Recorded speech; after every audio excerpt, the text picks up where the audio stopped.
हुसैन, क्या कर रहे हो?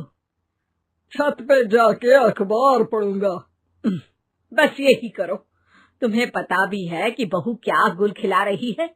उसने नया फेसबुक अकाउंट बना लिया है। रोज 10 फोटो डालती है। हमारे परिवार की तो नाक कटवा देगी ये। और तुमको ये बात कैसे पता चली? अरे पड़ोसन ने बताया। उसकी बहू भी फेसबुक पर है ना, तो उसको पता चल गया। हाँ हाँ, जैसे तुम तो बहुत भोली हो। पड़ोसन रोज सास को उसकी बहू के नाम पर भड़काती थी। आज तो आपकी बहू कह रही थी मुझसे आके कि आप दिन भर खाती रहती है, खा खा के घटोत्कच हो गई है। क्या? उसने मुझे घटोत्कच बोला? अरे वो खुद ना कटी सुपर्णखा है। आप कह रही हो तो सही होगा, लेकिन आप उसको बताना मत कि मैं ये सारी खबरें आपको देती हूँ। शाम को जब बहू पड़ोसन के पास जाती है, आज तो तेरी सास तुझे सुपर्णखा कह रही थी, कल ताड़का भी कह देगी। पता नहीं इतनी अच्छी बहू मिली है, फिर भी वो तुझे राक्षसनी क्यों समझती है? आप कितनी अच्छी हैं।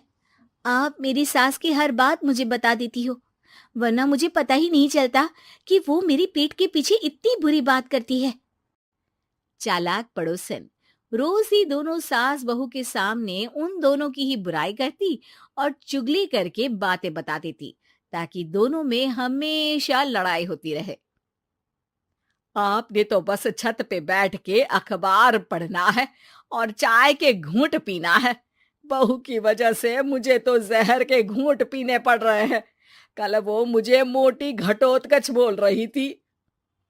तो तुम भी तो उसको नाक कटी सुपर्णखा बोल देती ना। हाँ हाँ, वही बोल दिया मैंने उसे। आप मुझे कितना समझते हो। बहुत अच्छे से। अब मुझे वो ये बात पड़ोसन ने बताई ना, वही तो है आपकी शुभ चिंतक। पर मैं इस बहू को ना सबक सिखा के ही रहूंगी। जरूर सिखाना चाहिए, पर आज तुम मेरे साथ शाम को छत पे बैठना, एक तरकीब बताऊंगा। बिल्कुल बिल्कुल, कितना ध्यान रखते हो जी आप मेरा। मैं ना सब ध्यान रखता हूँ। शाम को जब सास और ससुर छत पर बैठे होते हैं कि यहाँ खड़ी हो जाओ, यहाँ से ना तुमको पता चल जाएगा कि बहू की अगली चाल क्या है। अच्छा, कैसे? सवाल मत पूछो, जैसा कह रहा हूं वैसा करो।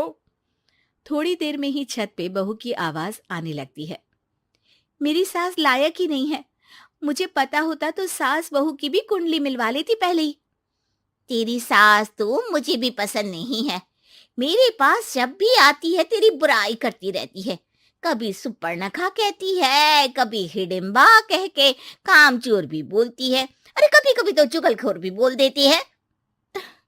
काश आप जैसी होती मेरी सास।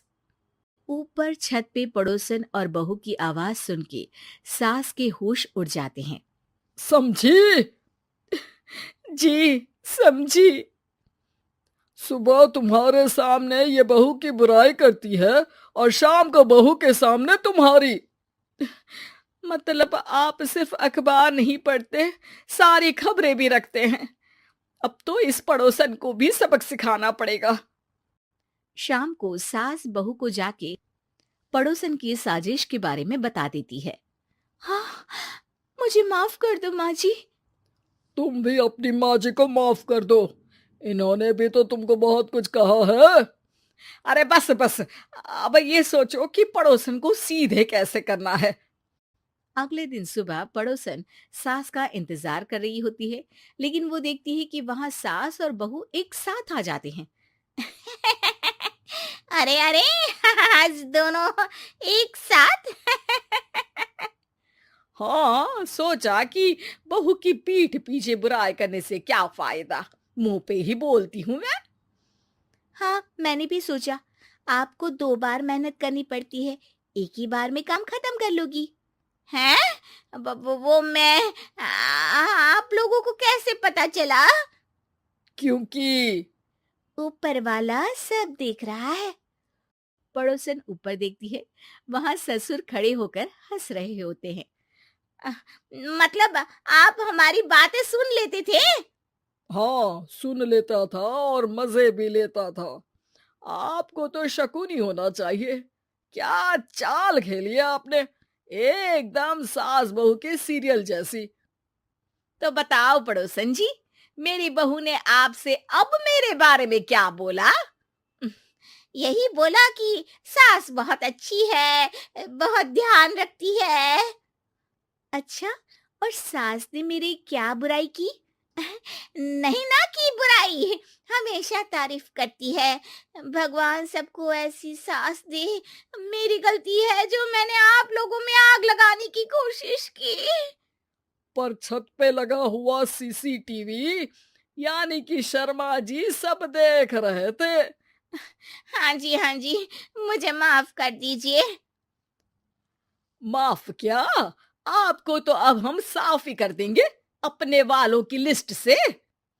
आज से आपकी और हमारी बात बंद, लेकिन बुराई जारी रहेगी। अब आपकी हरकत के बारे में पूरे मोहल्ले को बताना तो पड़ेगा ना आंटी जी।